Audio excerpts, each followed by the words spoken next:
Okay, welcome back, everyone. We are now going to look at learning units 4 and 5. Salama, if you can please just confirm again that you can hear me and that you can see the right slide, the one that says session 3 of 4. Hi, Ina. Yes, all is good.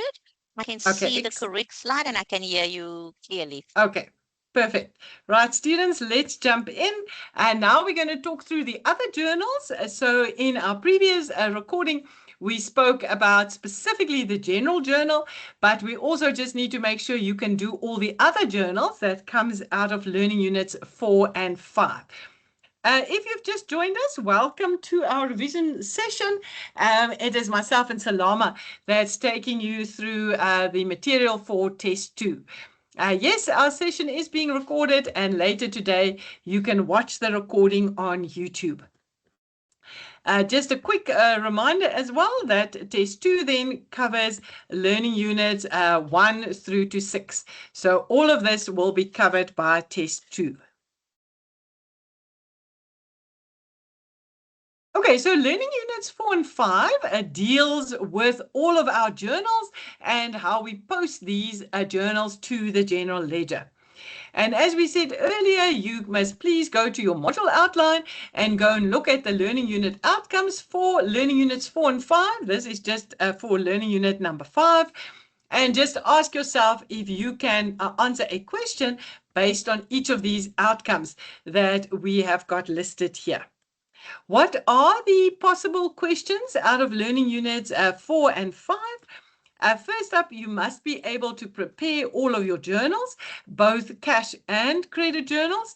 You must be able to post these journals to the general ledger and prepare the general ledger accounts.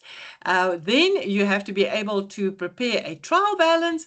And then the last thing that comes out of learning unit 5 is that general ledger reconciliation statement that also forms part of learning units 4 and 5. And remember that all of these questions you must be able to do for both inventory systems. So you need to be able to do numbers 1 to 4 for periodic inventory and for perpetual inventory. So as we said earlier then, when you start a question now in test 2 and in the exam, the first thing that you are going to check is which inventory system is being used in the question. And then if it's the perpetual inventory system, so that's the first thing we're going to check is the inventory system. And then the second thing we need to check is the question making use of a markup or of a gross margin? And that is specific to the perpetual inventory system. Okay, so any question that you start in test 2 or in the exam, your first question must be which inventory system are they using in the question, because that will then impact your entries. So the first journal that we're going to look at is the cash book receipts. And as the name says, in this particular journal, we are recording cash transactions. So specifically cash transactions and specifically cash received by the business. Because remember, in the test and in the exam, we are going to give you a list of transactions in date order. And then you need to be able to go through that list of transactions and sift through them to see into which journal must each transaction be recorded. So you must be very clear in your mind what goes into every journal. So in the first one, we're going to cover cash book receipts. Then it specifically has to be cash transactions and cash that was received by the business. So what will now be typical transactions that will go into this journal? So what will be examples of typical cash transactions and cash being received by the business? Obviously, the first such example will be cash sales made by the business. And remember again, in your analysis of receipts and bank column, we are going to include there the amount including VAT. So in analysis and receipts and bank must be the full amount of cash that you received from the sale. Then in your sales and your sundry amount columns, here we're always going to use the amounts excluding any VAT. Okay, so you are going to take your price including VAT, divide by 1.15, and that will give you your price excluding VAT. And then in your output VAT column, that is where you're going to record the 15% VAT. And that will be the difference between the price including VAT and the price excluding VAT. And if you'll recall, in our Learning Unit 3 revision, we spoke a lot about using the formula, what you want over what you have.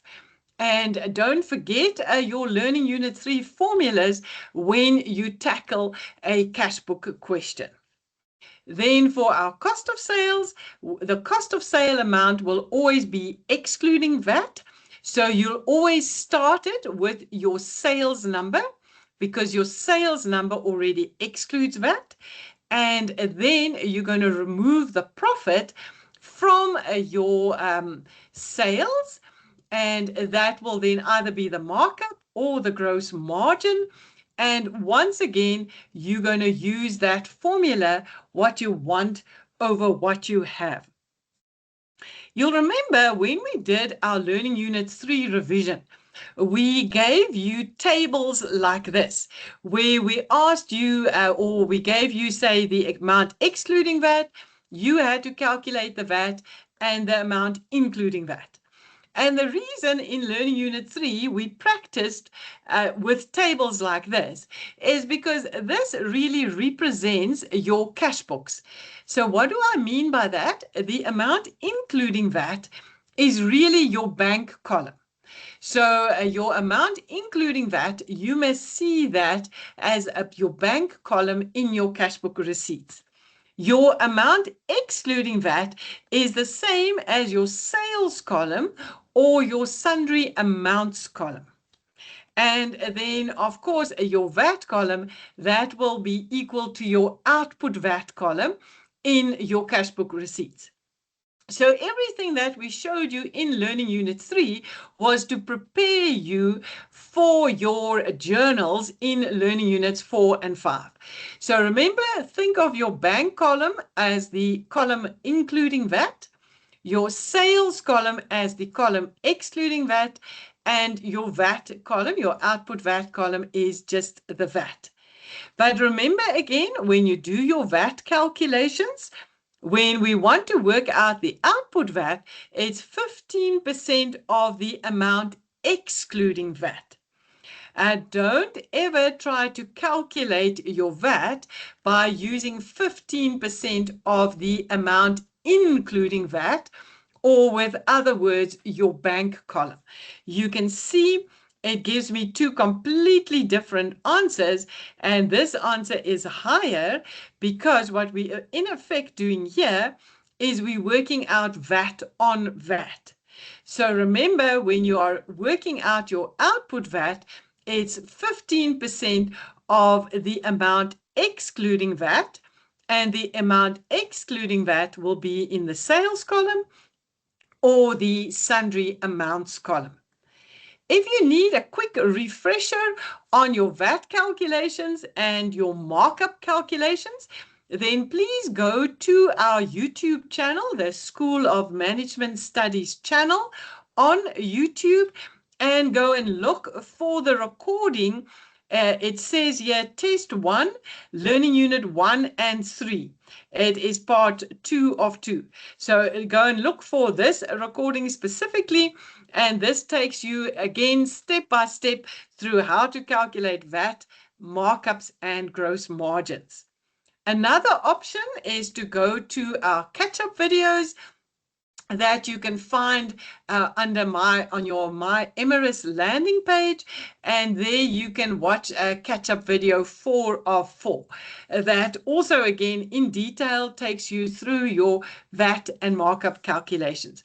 Today, unfortunately, I'm not going to spend any further time on these calculations because we have other topics to revise for our test 2. Another key transaction that we often record in cash book receipts is cash capital contributions from the owner.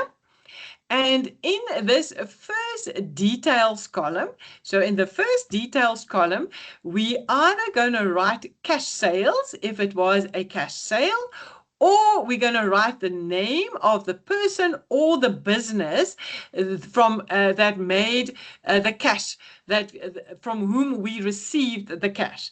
So if it was a capital contribution from the owner, the details will be the owner's name that you will write here. But then remember, there's also a details column on this side of your cash book receipts.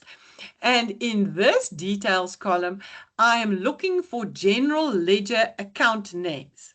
So in the first details column, we're looking for names of people or businesses or cash sales. And it's the people or the business from whom we receive the cash. And in the second details column, I'm looking for general ledger account names. So if I talk general ledger account names, I'm always talking about figure 2.2, chart of accounts, page 53. This is what we mean if we say general ledger account names. Then your Learning Unit 3 knowledge, you really can't separate that from Learning Units 4, 5, and 6. Everything we showed you in Learning Unit 3 and all the theory that you studied in Learning Unit 3 still must be applied in your journals. So, for example, in this output VAT column, you also have to think about things like, is this transaction maybe zero rated? Is it exempt or is it non-allowable? So for this output VAT column, yes, you must know how to do your VAT calculations, but you also need to know your VAT theory to know if, in fact, this item even carried VAT, or are we even allowed to claim VAT on this particular item. And besides your Learning Unit 3 exemptions, excuse me, you must also remember that there's no input or output VAT on these items. So cash capital contributions, like the one we've just spoken about, cash drawings, not inventory drawings, but cash drawings, salaries and wages that are paid, loans that you either make, that you receive, or that you repay, cash received from debtors, cash paid to creditors, and when you make a withdrawal for your petty cash. These entries will also not carry input and output VAT.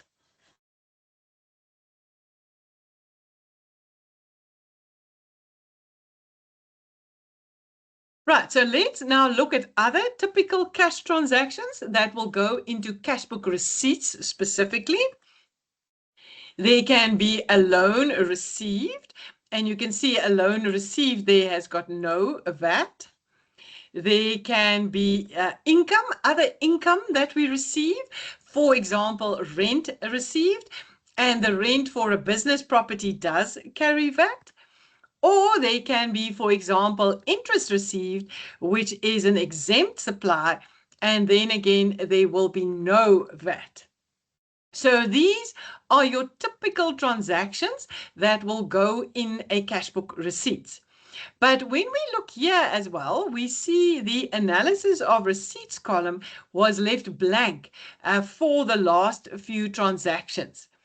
And the reason we kept it blank there, that we assumed all of these amounts were directly deposited into the bank account.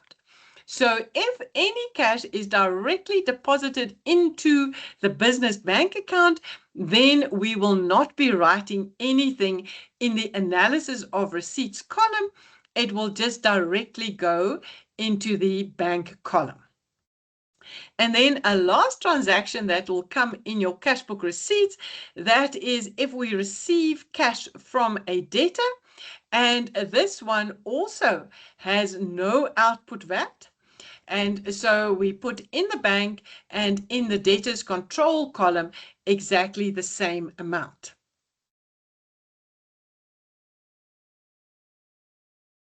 So when you tackle a question, the first thing we're going to check is the inventory system.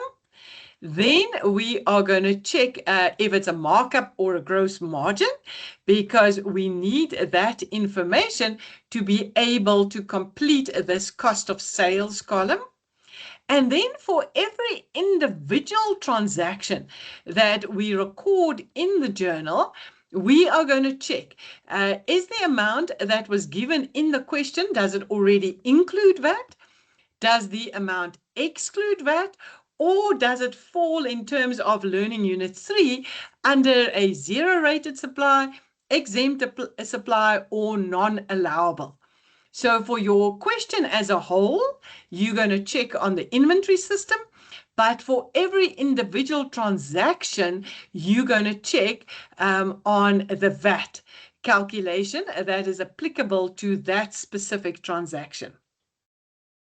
So let's recap then on our cash book receipts. So in terms of documents, for documents, you can look again at your learning unit number 3. And the documents linked to a cash book receipts is cash slips, cash invoices, receipts, and deposit slips. Also, the bank statement can fit in here. Your first details are name of a person, a business, or cash sales. Your second details is a general ledger account name. Analysis of receipts and bank will always include VAT. Sales and sundry amounts, the two pink ones, will exclude VAT. And then, of course, your VAT column is your 15%. And remember that 15% is calculated on the amount excluding VAT. And then if it is the perpetual inventory system, there will be a cost of sales column here. And the cost of sales column will exclude VAT and exclude any markups or the gross margin. In your textbook, please look at pages 112 and 113. They give a detailed explanation of what goes into each column. And then there's also example 4.1 that deals with cash books. This page comes at the start of Learning Unit 4, and this page is also one of those pages that you have to study for your upcoming test and the upcoming exam. In this page, you will see they've given you each journal. They've given you the correct abbreviation for the journal, the types of transactions that goes into the journal. So for cash book receipts, anything that causes an increase in the current bank account balance, and then they give you the source documents matched up with the journal. And they even give it to you in the detail if it is the duplicate source document or is it the original source document. And this page is crucial for you to be able to do any Learning Unit 4 or 5 journal.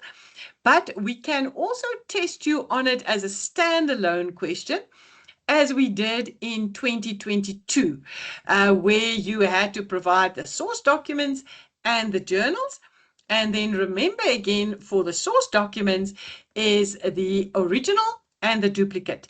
You need to know it in that detail. So to take us back to Learning Unit number 1. In Learning Unit number 1, we spoke about the bookkeeping and the accounting cycle. And we said that transactions take place and they get recorded on the source documents. And then from the source documents, they then get recorded into the journals.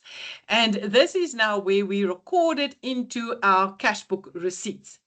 From the cash book receipts, then at the end of the month, we're going to post it to the general ledger.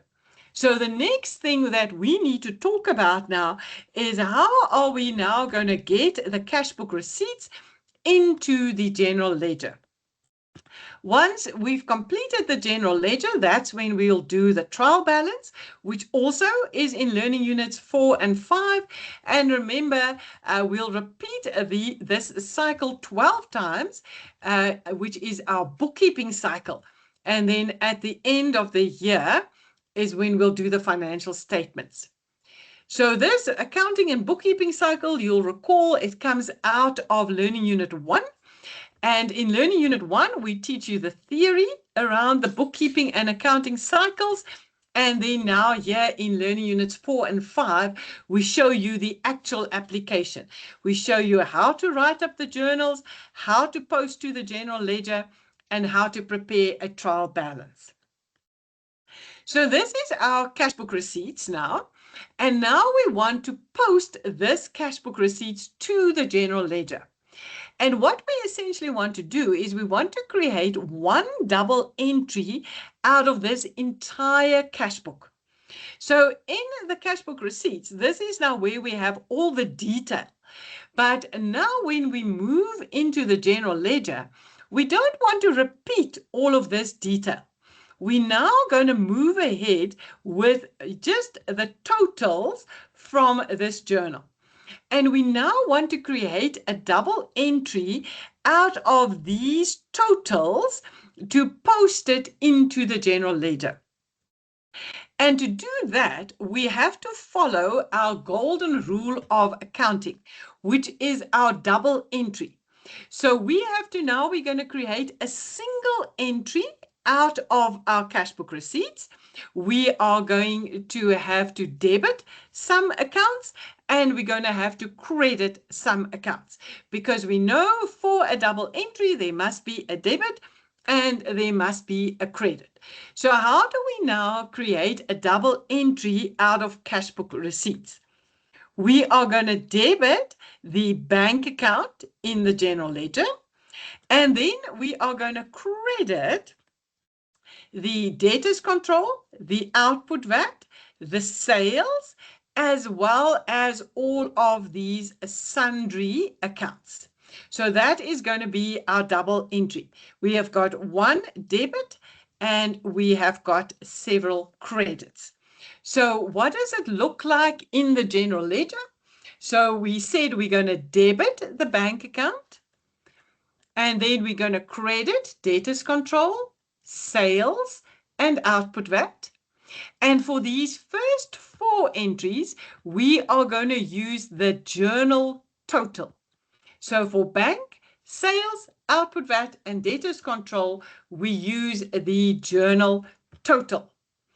But we also need to post the individual accounts under the sundry accounts.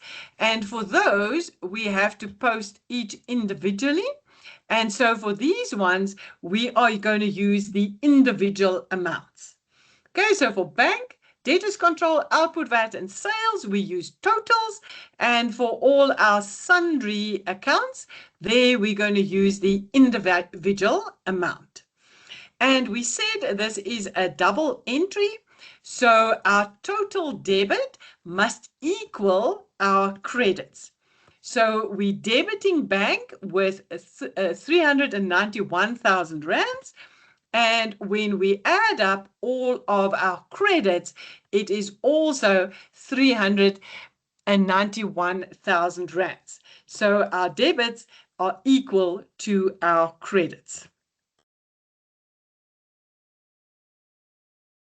I just went, okay, sorry. So I was just, right. So this, we've now posted our cash book receipts, but we've only posted these accounts here. We still have our cost of sales sitting in this last column. And this also needs to be posted to the general ledger. And again, we are going to post the total of the cost of sales account. And the double entry here is going to look like this. We're going to credit our trading inventory and we're going to debit our cost of sales. And you will remember this entry comes from our Learning Unit 6 revision that we did a little bit earlier this morning.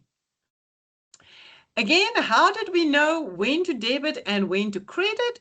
we used our dead click rule, which tells us we will debit expenses, assets, and drawings, and we're going to credit liabilities, income, and capital, and the decrease goes to the opposite side. And again, for you to know which accounts are classified as assets, expenses, liabilities, and income, it brings us right back here to figure 2.2. Because if you don't know, for example, credit losses is an expense account, then you are also not going to know that you need to debit the account if you want to increase it. So please make sure that you know your dead click rules, but you can't know these rules if you don't know your page 53, which is this figure 2.2. The next journal we're going to talk about is cash book payments. And again, as the name says, we're now looking again for specifically cash transactions and specifically cash payments made by the business. And those we are going to record in cash book payments. So with other words, our big source document here is our EFT. Any EFT payments that we make must go in the cash book payments. For name of payee, again, we're looking for the name of a person or a business, or you can write cash if you don't know the name of the person or the business. Second details is always for general ledger account names. Bank column is including that. Your inventory and sundry amounts is excluding that. And in terms of your inventory systems, the heading here will read inventory if it is perpetual inventory, or purchases if it is periodic inventory.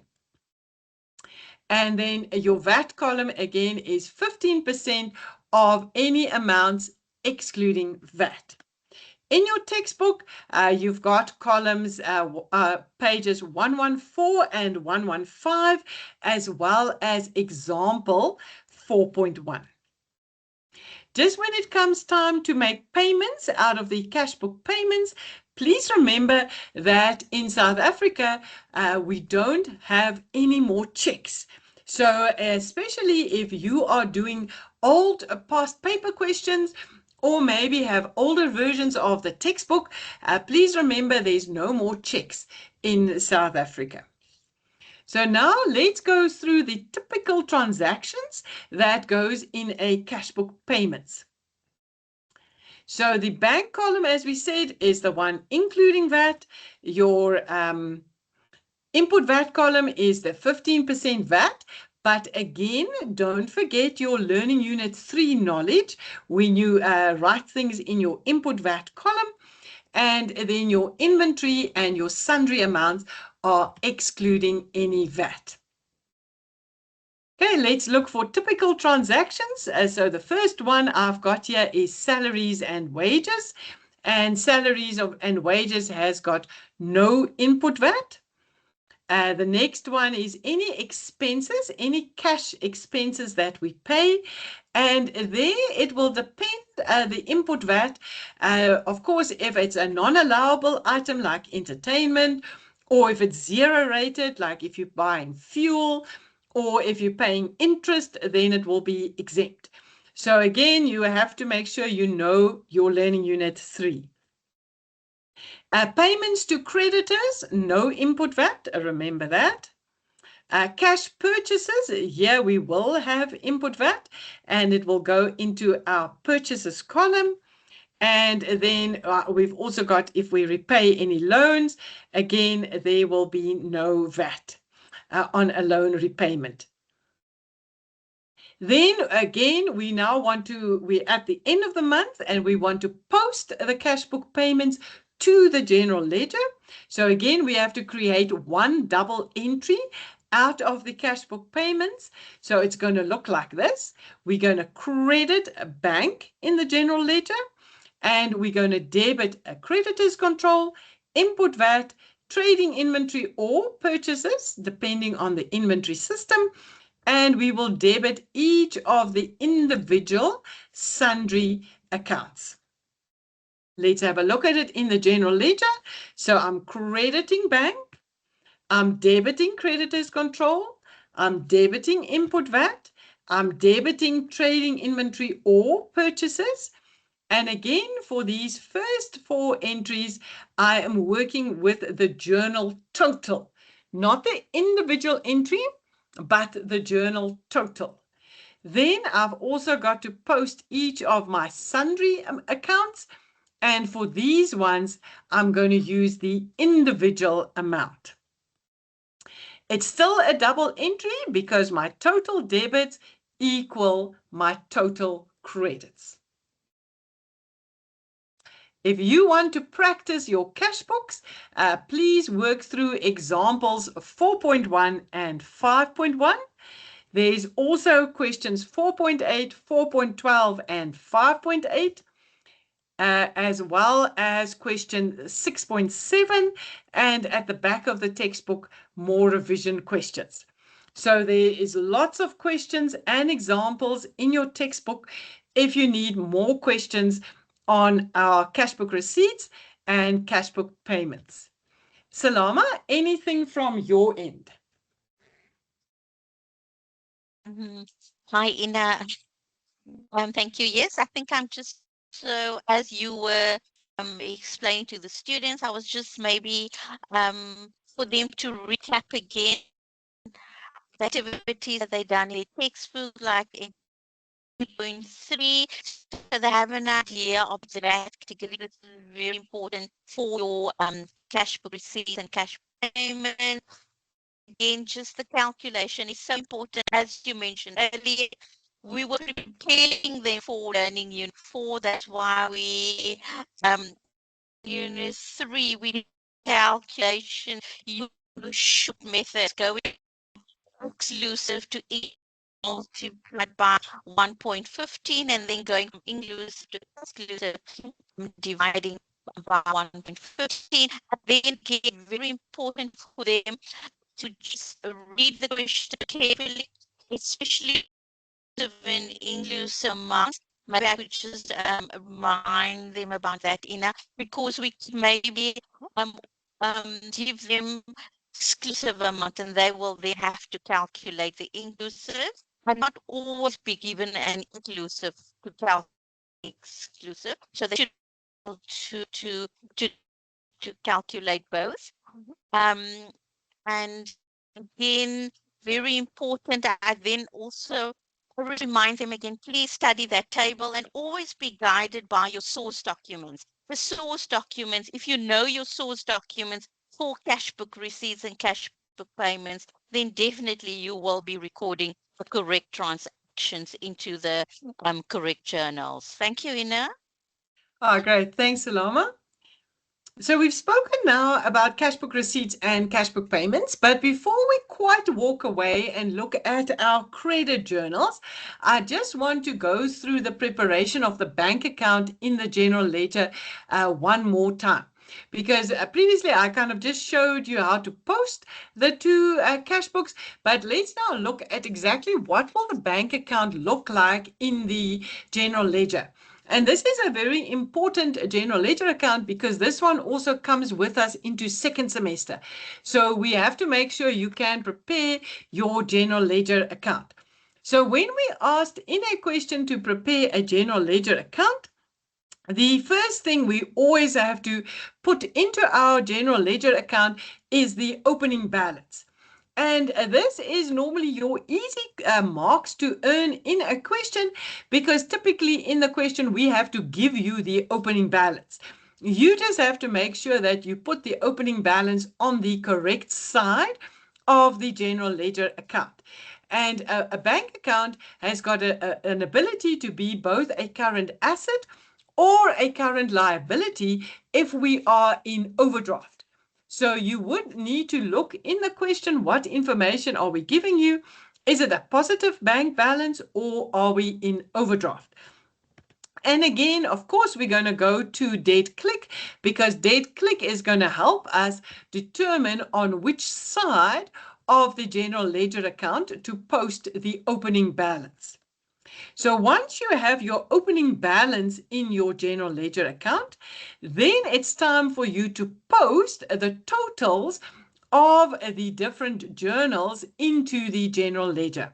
And if we're now working with a bank account in the general ledger, the cash book receipts will be posted to the debit side. And please take specific note of the details. The details will read total receipts, because remember, it's made up out of sales, out of debtors, out of output VAT, and all of those sundry accounts. So we use the term total receipts. And on the credit side, that's where we're going to be posting our cash book payments, and our details will read total payments. For your bank account then, the bank account increases on the debit side if it's a current asset, and it decreases on the credit side if we say that our bank is a current asset and we have money in the bank. So the opening balances we've determined with date click. Which side of the account to post to, we also use date click. I think I'm going to jump through those ones. Then step number 3, balance your account. How do we balance a general ledger account? We look at our account, we determine which is the bigger of the two sides. In this example, the debit side was the biggest of the two sides. We add the two debit amounts together, and that gives us the total. We take the total and we write it down on the opposite side. So can you see my two totals are exactly in line with each other?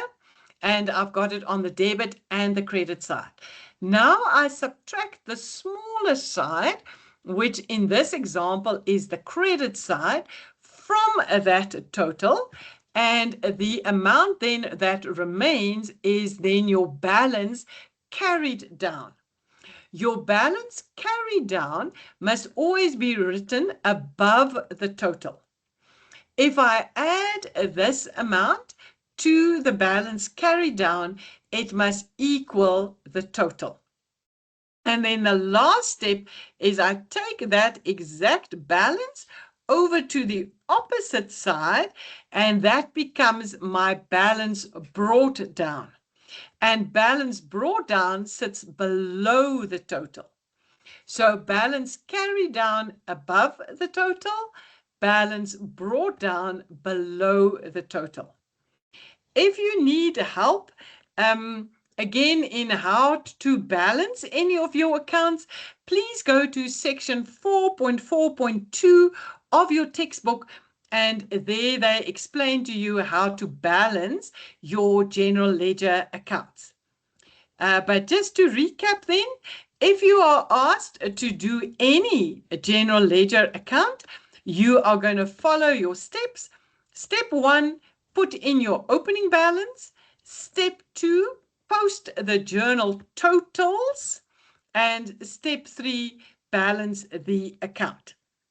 And of course, all the time, you are going to remember to use your date click to determine on which side goes opening balances, increases, and decreases.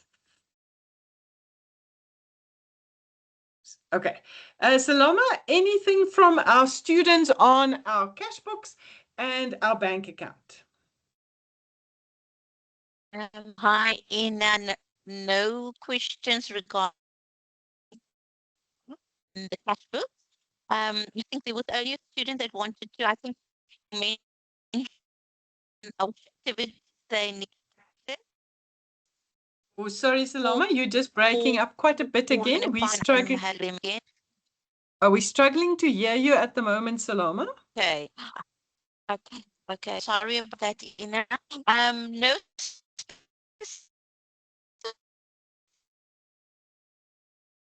question from. I only had a question. Is what regarding which activities to practice. Oh, sorry, Salama. I think I'm going to have to circle back to you in a few minutes. You're able to hear me now? It's just breaking up quite a bit. I'll come back to you in a few minutes.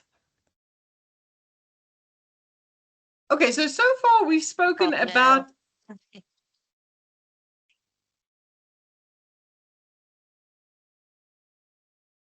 Okay, so far we've spoken about our cash book receipts and our cash book payments, but remember there is one more cash journal, and that's your petty cash journal. So please don't forget to also look at your petty cash journal, and there's an example on that and 2 questions that you can practice, because it is also one of our 3 cash journals. Students, I've scheduled in that there's time for a short break now. I don't know if we want to take a quick vote. If you can just send me maybe a thumbs up if you are feeling a bit tired and if you want another 5-minute break, or if you're happy for me just to push on with our credit journals. So just send a thumbs up if you want a break. Anyone who wants a break, send a thumbs up. Okay, I see there are a couple of you. I think it is maybe good to have a little break. Then we're going to have just a very short leg stretch at this point before we jump in with our credit journals. So if everyone can just do their 5 star jumps, and then we'll meet back in again 5 minutes to start on learning unit 5.